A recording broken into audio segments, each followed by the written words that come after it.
Have you ever held back in a meeting or a conversation because you felt different?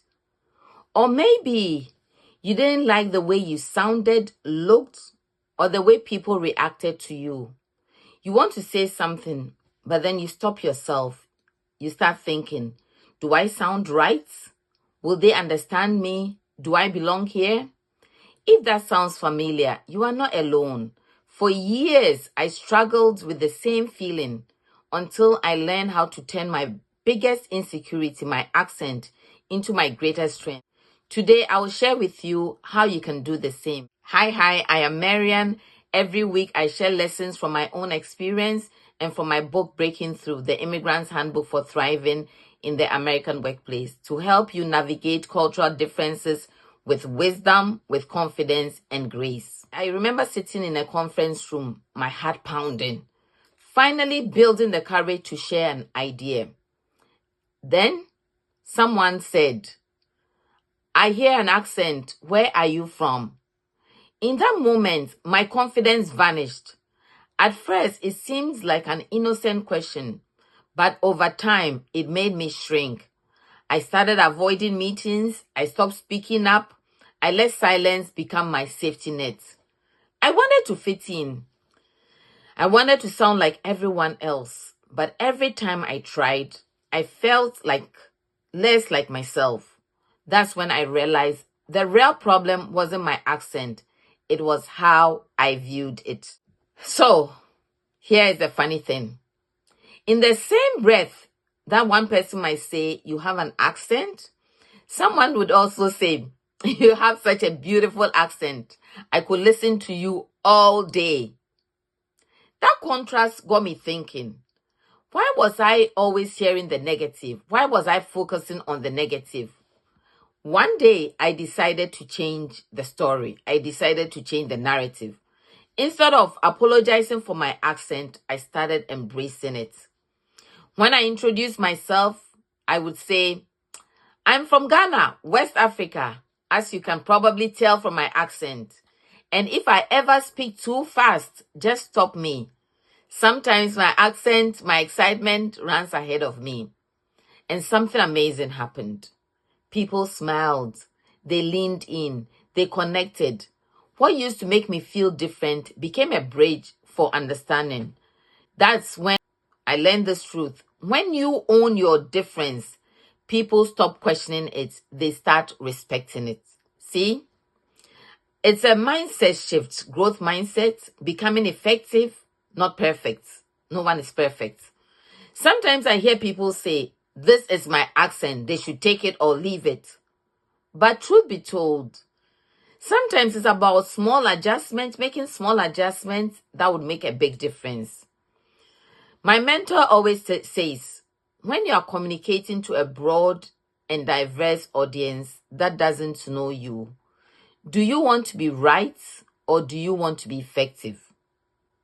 You don't want anything standing in the way of your message. You want your message to shine through clearly and confidently. And sometimes, a lot of times, it's not about changing who you are.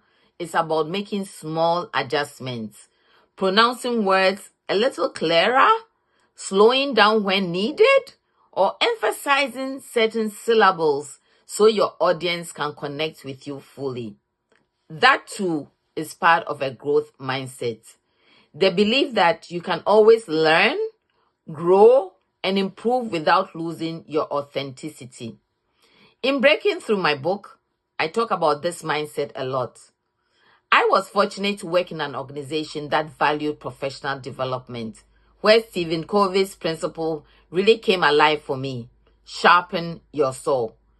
In his book, The 7 Habits of Highly Effective People, Covey reminds us to keep improving ourselves, to keep our tools, our minds, and our skills sharp. So I decided to sharpen mine.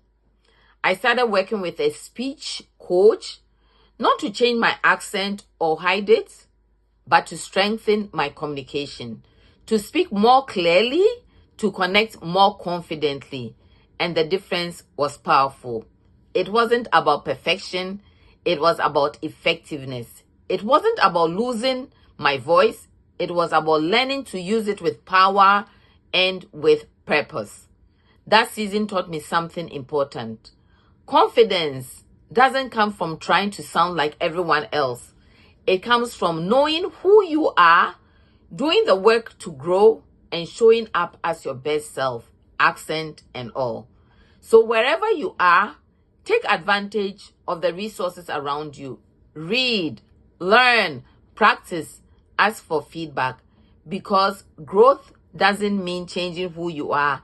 It means becoming the best version of who you already are. So let me talk a little bit more about my journey to confidence. I did some self-reflection.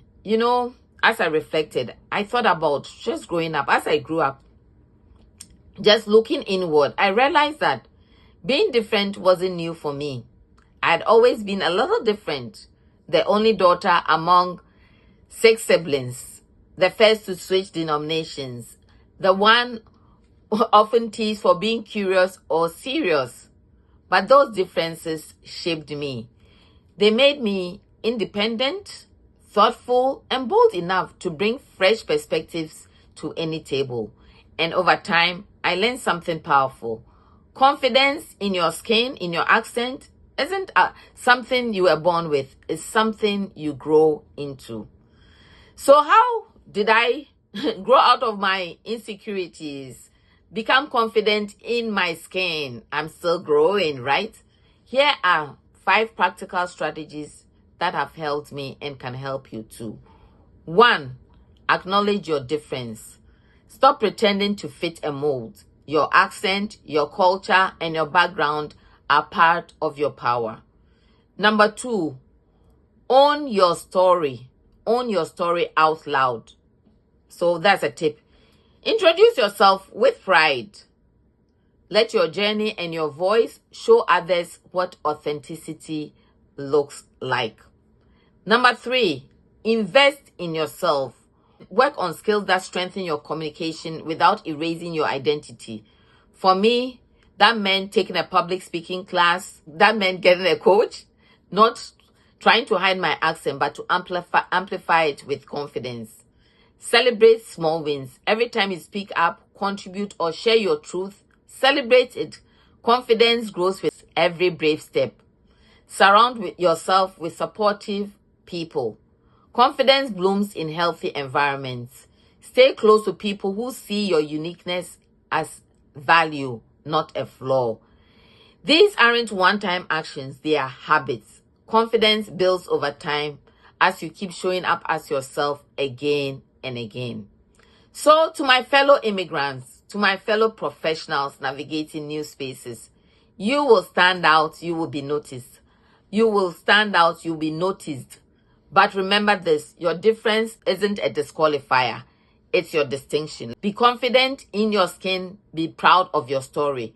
Your accent, your background, your experiences, they are not barriers. They are bridges.